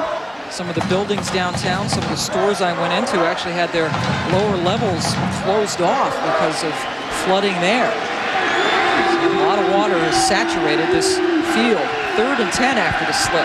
After Air Force, you want to blitz now. To force them to blitz. Reed, there you go. And Randall has nowhere to go, Chris. A lot of blue pants. He goes down. That's a design quarterback draw. And again, Air Force does a good job of playing gap responsibility. And they have people blitzing from the outside, but they have their inside rushers doing a bull rush or a power rush for this exact reason, to protect against the quarterback draw. Nobody's getting upfield. They're kind of scooting down the line of scrimmage, and you have people pursuing good football. Well executed. There's a matchup there between Jake Grove and Anthony Schlegel. And Schlegel got the better of him that time. Then he Burns punt. Rolls out of bounds at the 47 on the Tech side of the field. Only a 29-yard punt. NBA basketball coming your way tomorrow, New Year's Day. Allen Houston and the Knicks taking on the Raptors at 7 Eastern time. All part of NBA Wednesdays on ESPN. For more information, log on to ESPN.com. Vince Carter's missed the last 11 games for the Raptors. They're 1-10 without him. He's not expected to play tomorrow, and when he does play, he's very good. But now, Chris, the Toronto Sun newspaper reporting that the Cavaliers are trying to work out a trade to get Vince down in Cleveland. I want to know who they're going to give for him. Leotis Palmer back in for Air Force, and he pitches it to Matt Ward. And Ward, who had a big play earlier in this game, a 15-yard touchdown run, gets a nice gain that time. That's the same play, just the opposite way. Leotis Palmer is going out now. It looks like his back is bothering him. He's got his head down. It's a reverse play again. They scored a touchdown in the first series off it. You get a good crack black block. There you go. Chance Harris trying to get something done. Almost got a nice tackle there on Roniel Whitaker, the corner. Chance getting away, Chance. Not afraid to go out there and block. Herridge is 5'11", 185. Picked up 5 on that play to Ward. Now right up the middle, it's Butler. And he goes for the Air Force first down, picking up 8. Air Force says, you're going to run the power road down our throat. We're going to take our shot and try to run the power road down your throat. That's a play that it looks to me like Anthony Butler likes to run. It gives him the opportunity to get back at 8 yards and read the defense. You see the guard pull. Here he comes. He hits it up inside and does a great job of getting extra yards and getting his shoulders downfield. Not too many cuts, blowing it up in there. And the rush yards piling up for the academy. Butler. We talked to the offensive coordinator, Chuck Peterson, before the game. He said he wanted to get him at least 10 touches in space, and he's gotten at least that tonight. He's their big inside runner. He's their most explosive and their fastest back. He's a 4.40 guy. I'll say that 7 times without stumbling. See, that's a great average right there. Anytime 5.7, that's outstanding average. Second and 6 after the 4-yard gain by Butler. Well, Harridge barely keeps his feet. Fortunate not to go down in the backfield. Picked up a couple. That ended up being a unintentional quarterback draw. He almost lost the ball when he went to throw the football, but he was able to keep his composure and get 2 yards. Manageable 3rd down for Air Force. Which is where they like it, Chris. Obviously not a team that is made for 3rd and longs. The 3rd quarter has come to a close. Air Force has fallen behind, but they're getting close. Welcome back to San Francisco. Just getting underway here in the 4th quarter with Virginia Tech leading Air Force by a touchdown. And for those of you watching in the Central Time Zone, Mike Weir has a message for you.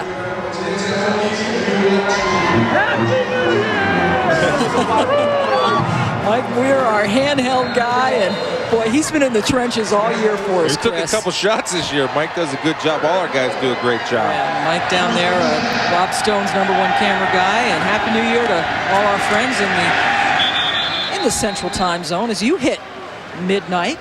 Still got a couple hours to go here on the West Coast. Adam Cole with that carry for the Air Force Academy. Down 7 now, battling back in this game after taking a 10-0 lead. And Virginia Tech, 2 touchdown runs by who else but Lee Suggs, as Fisher DeBerry team not getting to a bowl last year. Actually a great job. They were 6-6 last year and picked to finish 2nd to last in the Mountain West this year. And instead, they've gone 8-4 so far and have gotten themselves into this bowl game. No, they had a chance for 1st down. The timing of that play was messed up a little bit. Adam Cole had to slow down and chop his feet before he handled the handoff, which caused the Virginia Tech guys to come in there and make the play. Now, if Massey was in there, I think the timing between Harridge and Massey, and remember, the triple option is all based on timing. That time the timing was off a little bit, which gave the Virginia Tech defense time to get to the football. That was Cole's first carry. 9 runners other than Harridge have touched the football in rushing plays. Air Force 1 for 2 on 4th downs tonight. They're going for it on 4th and 1 now. And Harridge gets it as he ducks his shoulder and picks up a couple. That's a play they've been going to. It's a quarterback off tackle with 3 lead blockers, and the Virginia Tech did a great job. In fact, Chance Harridge didn't end up at the 1st down, but his forward progress gave him the 1st down. So Air Force now 2 for 3 on 4th downs. Again, coming into tonight, they were 16 of 22 on the season. Fisher DeBerry keeps the sticks moving. You know, it's impressive how Air Force just sticks with their game plan. They don't panic. Even though they get down, they don't panic. They're going to run it. They're going to run it. They say you stop us 1st, 2nd, we might pop you on the 3rd time. Harris looking to pass. He hasn't completed one since the 1st quarter. That one's a jump ball, and it is incomplete. Darnell Stevens had his hands on it. He was battling with D'Angelo Hall. D'Angelo Hall did a good job. I'll tell you, Stevens did a nice job of turning into D'Angelo Hall, thus becoming a defensive back and knocking that one away. Chance Harridge under pressure by Jimmy Davis. Again, having to throw off his back foot, kind of throwing a balloon up there. Looking for that outside receiver at his tight end down the post. I'm telling you, the post is there. And they're not going for it. Harridge completed his first pass tonight, Chris. Since then, he has 2 interceptions and 9 incompletions. 2nd and 10. Holding on to the football, and he gets popped by a couple of guys in those red jerseys. Let's take it down to the field and Rob Stone. Pam, no team in the country better in the red zone this season than Air Force. They've converted 53 of their 57 chances coming into tonight's game. 41 of those touchdowns. And it's because the Falcons don't give any of that lip service. They spend a great deal of time on it in practice. They even have the lines in the red zone painted I'll give you one guess. Red on the practice field there at the academy to further instill the goal of getting points whenever they're within the 20-yard line. Well, they're 1 for 1 so far tonight with that touchdown. And in the red zone now as Butler goes forward, about a yard short of the first down, tackled by Mikel Baki. And also Jimmy Williams coming up from his free safety spot to secure the tackle. But I tell you, Anthony Butler looks like a miniature Lee Suggs to me. The way he hits it up in there on that off-tackle hole, that's a nice job of Air Force winning the battle at the line of scrimmage. Their pads were lower than the Hokie pads. Butler at 5'9", 195. He's a sophomore from Newark, California, back in his home state tonight. Again, another 4th down. 2 for 3 so far, and Butler gets it. So another 4th and 1, second straight 4th and 1. The Fisher DeBerry's guys have converted on this drive. I want to take time now to wish Happy New Year to the men and women in uniform serving around the world, watching tonight's San Francisco Bowl in 180 countries aboard ships at sea on the American Forces Network, especially the U.S. Air Forces in Europe, members of the Triple Nickel Fighter Squadron and Aviano Air Base in Italy. I hope everything is going well for you, and that 2003 will be a healthy and happy one, and that was not a healthy carry. Jimmy Williams closed early on Anthony Butler. One thing you can try to do now to start countering Jimmy Williams, because he's basically running on block from his free safety position, is a lot of times you want to start throwing crackbacks on him. That means you'll take the wide receiver, instead of running him off or running him to block the corner, you have him turn inside and crack Jimmy Williams as he's coming to fill. If you do that, you might have an opportunity to make a corner miss a hole, because Jimmy Williams hasn't missed any tackles tonight. Outstanding game by him. We have him with 8 tackles so far tonight, Chris. This drive now going on to its 12th play. They've only gotten the 34 yards, but they're converting the 4th down. Butler slipping, looks like he's on skates. Jonathan Lewis making the stop after a small gain. Anthony Butler missed the hole. You know, he's run the draw well twice tonight. That time he made a bad cut, bad vision. You see right here, he's going to get the ball back and tailback. Now Anthony Butler's going to run here. Now outside's going to be the hole. This is the hole out here. He had Vegas Robinson sitting there, but he also had room to make a move. He had blockers downfield. If he would have broke it to the outside, better chance to get yardage hitting it up inside like he did. So Butler takes a breather, and Leotis Palmer, who's been battling that bad back tonight, is in. Yeah, remember, Leotis could throw the football. Yeah, it's 3rd and 11. Harridge has not had success throwing. See if they give it to Palmer. He gets it and runs it. Palmer with a burst of speed. He gets it down close to the 5-yard line. Picked up 8. They needed 12. That was close. Adam Cole out there delivering a lead block on Roniel Whitaker, but at the pursuit of that Virginia Tech defense is going to force a field goal opportunity. See Adam Cole coming out here getting a nice block on Roniel Whitaker, but here comes that pursuit of that Virginia Tech defense. Jimmy Williams saving a touchdown from his free safety spot because he's unblocked. Joey Ashcroft hit a 45-yarder back in the first quarter. This is a 21-yarder. Left footer from the left hash. And Ashcroft 2 for 2 on the night. So Air Force with the drive covered over 40 yards. They get the field goal and now trail by 4. This has the View, a very appropriately named SUV. And I certainly hope that you've enjoyed unique looks from the Bay Area, one of the most beautiful parts of this great nation in which we live. And right now, Air Force kicking away, and Virginia Tech has seen its lead whittled down to 4 points. Short kick taken at the 15. One of the up men. Virginia Tech will get pretty good field position as Justin Hamilton. We've seen him get a couple of short kicks in returning tonight. That's a 20-yard return for Justin. Wouldn't be surprised if that's not designed. You want to keep the ball out of the hands of number 22. Lee Suggs also returns kicks. Pretty good strategy to keep it out of the hands of that guy, the senior. This year, on kickoffs, averaged 28.5 yards per kickoff return. So they have been going to the up guys. Randall to the air. And now uses his feet. Good coverage by the secondary, but Randall showing some of that skill. Picks up about 8. They tried to hit Keith Willis on what they call a 7 cut, which is about a 12-yard up the field and a flag route out toward the sidelines.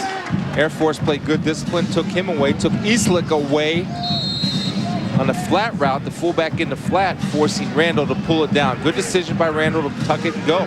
Has that ability. Randall just 7 carries for 11 yards tonight. He had 2 100-yard games rushing this year, including 132 against Miami. So that's the real rusher. Picks up the first down. Schlegel comes up with his 8th tackle. Schlegel, just a sophomore, very talented. Of course, reminds me a lot, and a lot of other people too. Chris Gizzi, one of the fine linebackers in the history of Air Force. He was a tough guy, and they talk quite often, Schlegel and Gizzi. Yeah, Air Force has a fine tradition of linebackers. He's one of them. It's normally you wouldn't say this at this point in the game, but there's 9:20 and ticking to go with Virginia Tech running the ball. You know that Air Force is a running team, so the clock does become a factor. Randall rolling to his right and completing it. That's his favorite target, Wilford, who catches the football, picking up 13 yards for the first down for Tech. 5 catches now for Wilford this evening. And that was a nice job of Wilford coming back for the football. You see Randall, he rolls out, he's about time on his feet. Wilford came back for the football, make it a shorter throw. You see Wilford sprint up the field. See him playing off a lot of cushion. Now he's going to come back and come get the ball, and does a good job not catching the ball with the body, but using his hands. Brian Randall has now completed 6 straight passes, so he's sort of having the anti-Chance Harridge game. Harridge is just on his last 11 after completing his first. Nothing doing, bottled up nicely. Eastlick meets John Rudzinski at the line of scrimmage. And tonight in this game, Wilford has set a new Virginia Tech record. He had 46 catches coming in. That tied Mike Burnop, who had 46 catches in 71, and now he's passed him. See Anthony Schlegel right there. See Grove gets his hand under there and gets a cheap shot in because he took his face mask, drove his fist right up through his chin, knocked Anthony Schlegel's helmet off. Now we'll see if Anthony Schlegel comes from payback. You got to keep your composure. Grove came in there and gave him a nice uppercut right to the chops. Right. Grove has been nicknamed there's the out and up. for his nastiness on the field. Wilford slipped a little bit and then could not catch up to the Randall pass. That was set up. That was been set up since the 3rd quarter. They finally go to the out and up, but I give Air Force credit. Overstreet was beat, but he had help deep from his free safety coming over the top. The timing wasn't right. When Wilford slipped, that screwed up the timing of the out and up. He threw the little pump fake in there. Good call, good try by Virginia Tech. The quarterback comparison, Chris, no comparison. At least passing-wise. Yeah, passing-wise. Although Chance is hanging in there, he's running the football. I'll tell you, he runs with power for a smaller guy. Not a little guy, just a smaller guy. It's 56 yards on 15 carries, but miserable through the air. 4 receivers in, 3 to the left of Randall. On 3rd and 10.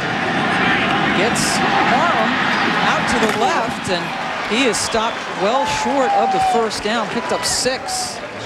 Schlegel again with the tackle, give him 9 tackles. He also has a sack and a forced fumble on the evening.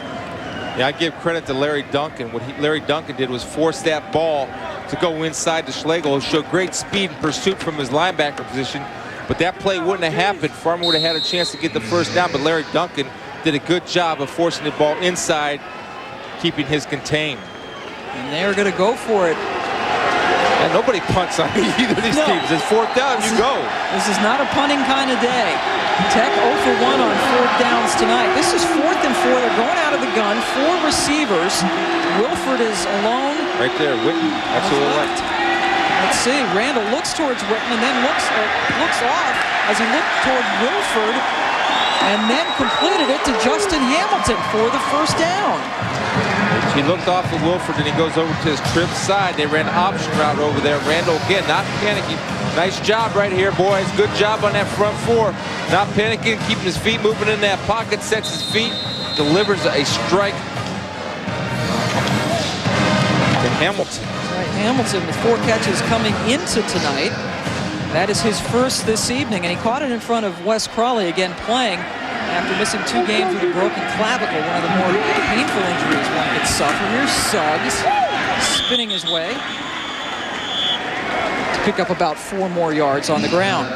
Well, we've seen a lot of tailbacks this year. Lee Suggs is certainly up there with the best of them, but all the good tailbacks that we watch this year, the one thing they do is they're always going forward. When they get hit, their spin, they always dive forward to get an extra yard. Good inside running, slashers. Suggs, 14 carries, make it 15 carries, 58 yards, and those 2 touchdowns. This drive now going on its 9th play. Suggs again, his 16th carry, gets it up to the 20. He'll be a couple of yards short of the first down. Now with 6:50 to go, you normally wouldn't say this, but what you're going to say, the clock is running.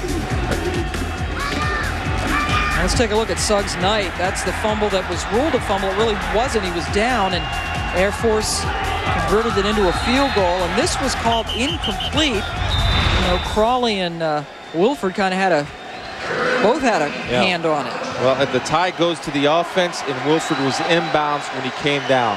Should have been a touchdown. But it was called incomplete. Tech with the 3rd and 3. This is Suggs trying to get around the left side, and he breaks a tackle and lunges forward for the first down. Terrific effort by the senior from Roanoke. Bucher had a shot. And what happens, instead of bringing his feet, you see he does a great job of working off people. Instead of bringing his feet, he drops to his knees. When you go to a tackle, you run through the guy. You don't run to him, you run through him. If you run to him, you don't bring your feet, you go to your knees. A guy like Lee Suggs will put you on his highlight film. And he did that. He's eating them up now. 66 yards, averaging just under 4 yards a carry this evening. And more importantly right now, Tech is in scoring position. Suggs picking his way for a few more as he gets it down close to the 11-yard line. That's 5 more before Hightower gets it. And Air Force with his triple option attack struggling mightily through the air. Touchdown here might just salt this game away. Fisher DeBerry thinking about taking the timeout. Does he or doesn't he?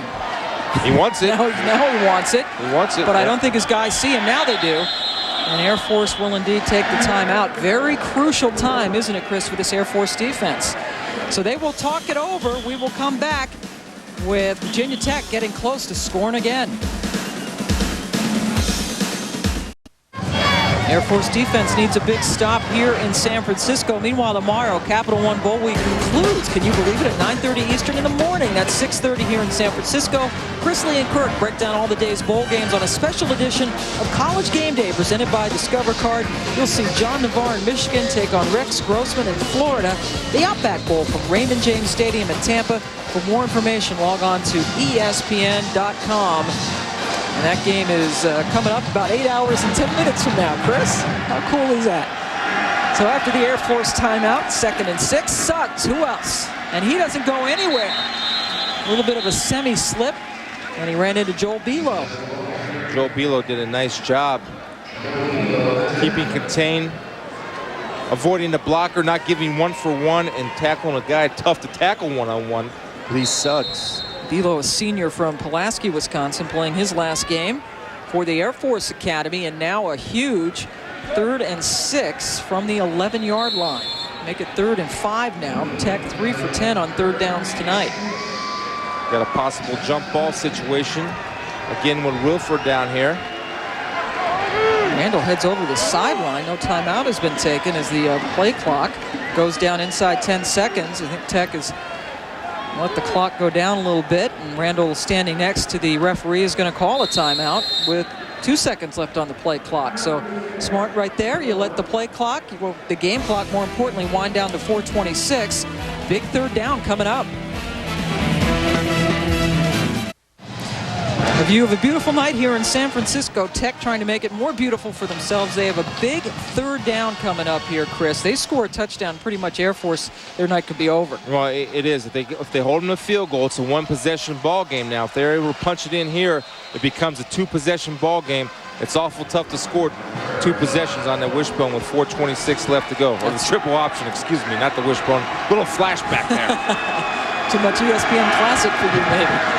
This is a big, big play. Randall, after the timeout, goes down. Randall rolled out, and Adrian Wright was right there. And they come from the blitz off the backside.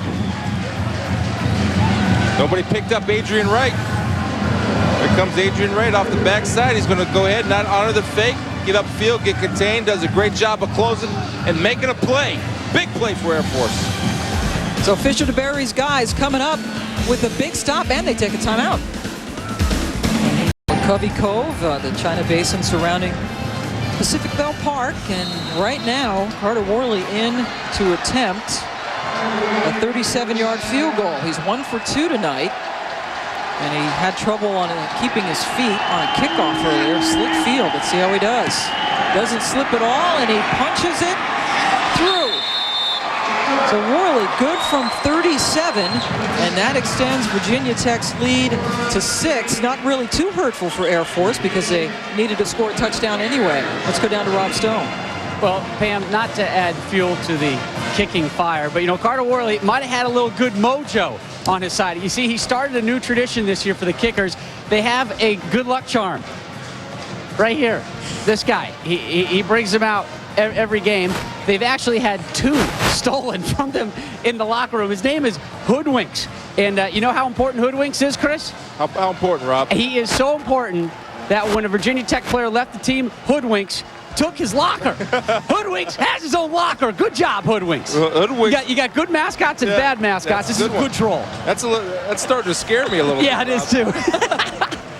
He's got an axe and everything. Oh, man, Hoodwinks. Those kickers. That's worse than a Chucky doll. Well, it's worked for Carter Worley as he knocked home that 37-yard field goal. So the lead goes from 4 to 7 with 4:11 left to go.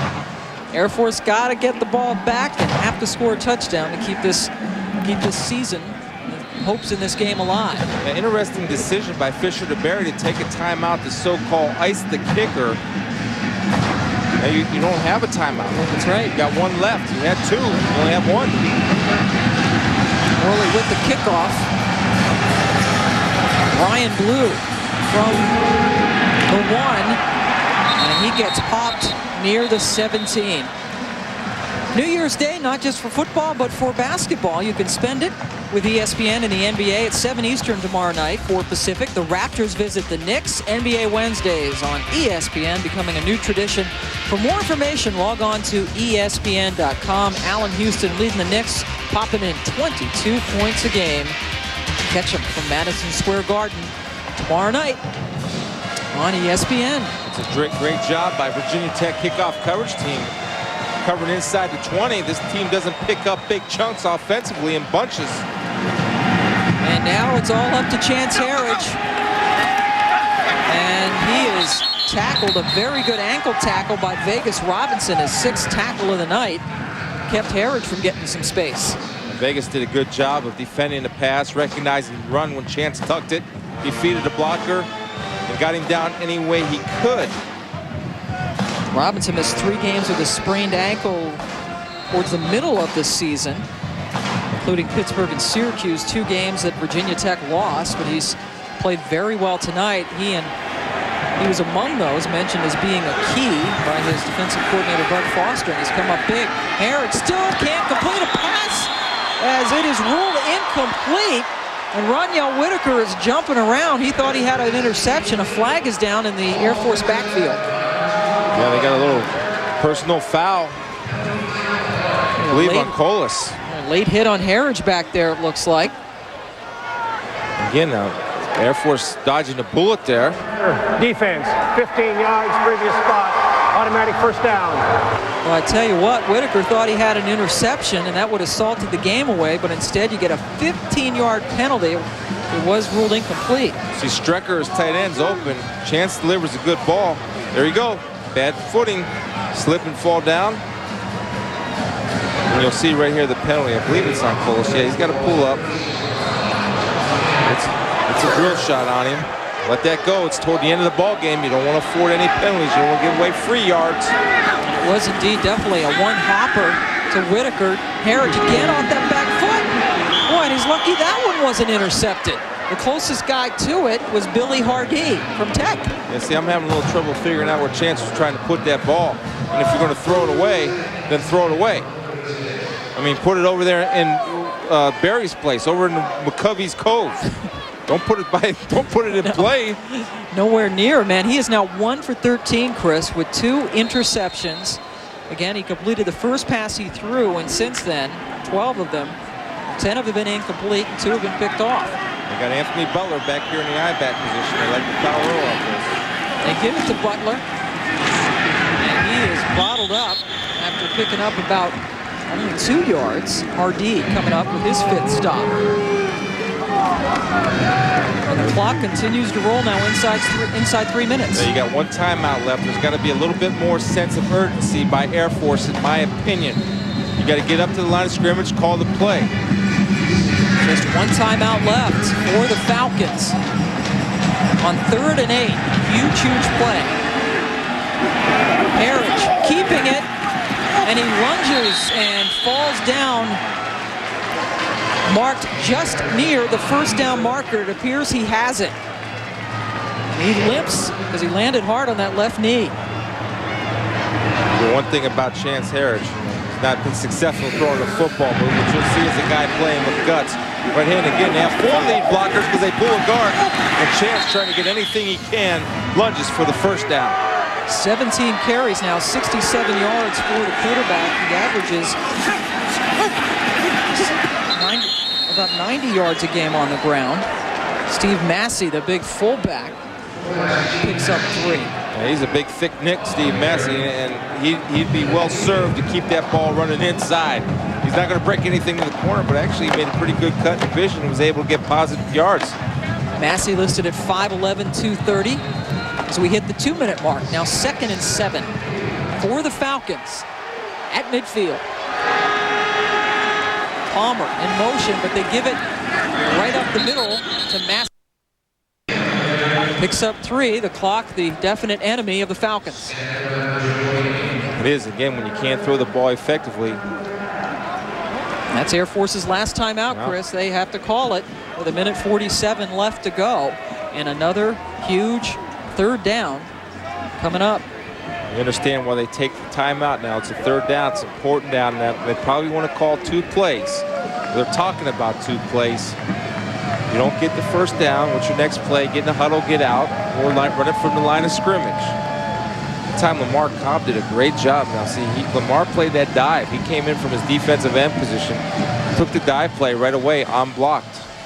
Big East off to a terrific start before West Virginia ran into that buzzsaw. Boy, Virginia, good this year. They're going to be something else next year. They got just about everybody back, and Al Groh excited about these freshmen coming in. And the last Big East team to play will be the University of Miami in the Tostitos Fiesta Bowl, ABC Sports Friday night, against some team from Columbus.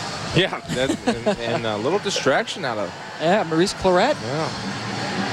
Lost a friend. You almost wish that somehow they could just, okay, your friend passed away, get to the funeral here, get home, come back. Without going through all hoops and bells and whistles and what have you. But instead, some unhappiness on Claret's part. Now 3rd and 4, Harridge completes a huge pass. His first completion since the first quarter is for a 1st down. That's Adam Strecker, his tight end. Adam Strecker did split the seam. Nobody took the tight end down the seam route. Everybody's jumping up there. When you run the ball inside, you got to take the tight end down the seam. Chance Harridge went right to him. Adam secured the football. Knew he was going to get hit, but I liked his concentration. Kept his eye on the ball, secured the catch, and took the shot. That's 19 yards for Strecker, his leading receiver, only his 15th catch on the season. Flags down as Butler is spun down by Willie Pyle. Stops the clock with $1:28 to go. Alec Messerall is going to get called. Somebody in the back. On a crackback block. That's a legal block. You just got to hit him in front. And this is a Pac-10 crew. Gordon Reese is our referee. Back offense. 10 yards from the spot of the foul. Still 1st down. You got it, Chris. And what you want to do is throw your hands up in the air. You want to go belly bump them. Now we'll take a look at it. We'll see the crackback. Here's the option. It's a good read. Right there's the crackback on Willie Powell. Now what you want to do in order not to get called but still make an effective block is you throw your hands up above your head and you belly bump him. You can knock him out of the way, knock him off the pursuit course, yet still get effective block without getting called for a penalty. It's not cheating. It's finding a way to get it done. And he didn't go with the belly. He got called for the crackback. Clock rolling now. 1st and 20. Harris dropping back. There's the post. There's the post. He's looking for Park, and it's knocked away. What a play by Roniel Whitaker. A great play by Roniel Whitaker, but that's on Chance Harris.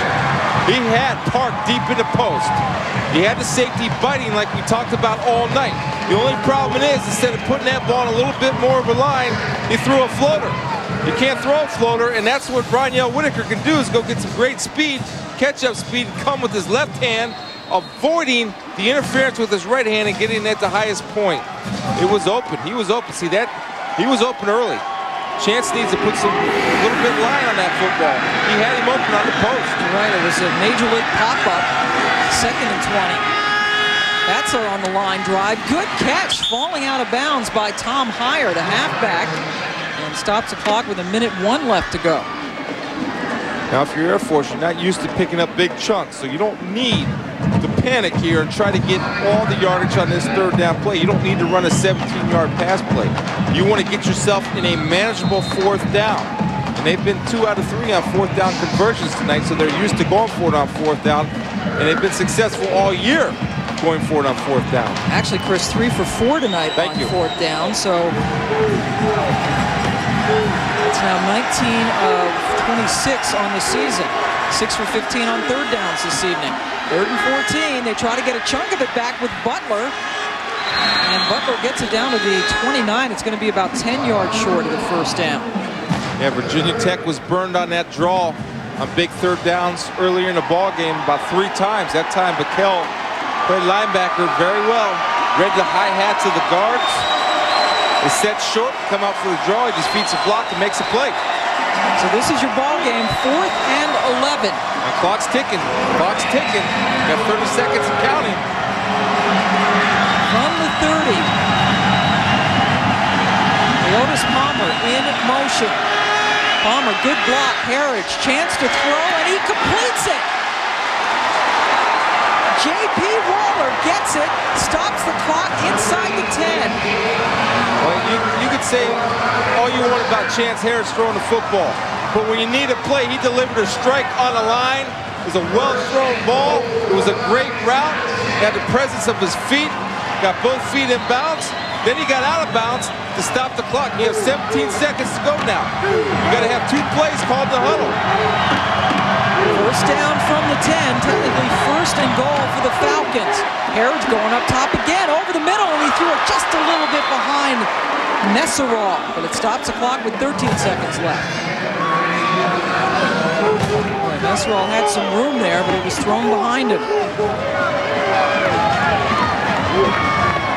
You don't have time to run the football now.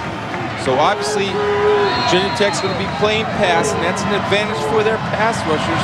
They're going to get in their track stance. They're going to be coming. Chance has got to deliver the ball quick. You got time for 2 or 3 plays. In 13 seconds, you got time for 2 or 3 plays, depending on how quick you get rid of the football. No timeouts left for Air Force. Little play action. Harris has to go across the field, and it's incomplete. A dangerous pass to Leotis Palmer. Clock stops now with 7 seconds to go. Yeah, Virginia Tech went man-to-man, and I'll tell you, Bakel did a good job from his middle linebacker spot playing Leotis Palmer. It was a nice play call. I like it, but when you play disciplined defense like Bakel there, you stay on your man, you don't follow the ball, you follow your man, you're in good position to make a play. So now 3rd and goal from the 10. It was a long developing play because he rolled out. There was play action.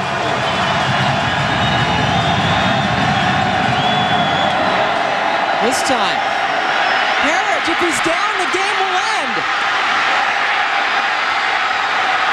And the ball is picked up by Brett Heiser, and that'll do it.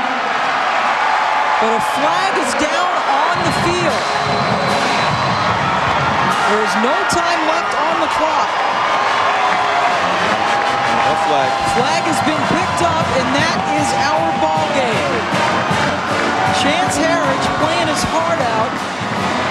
He's a junior. He will be back next year, but Virginia Tech takes it 20-13. Chance's counterpart, Brian Randall, is our Capital One player of the game.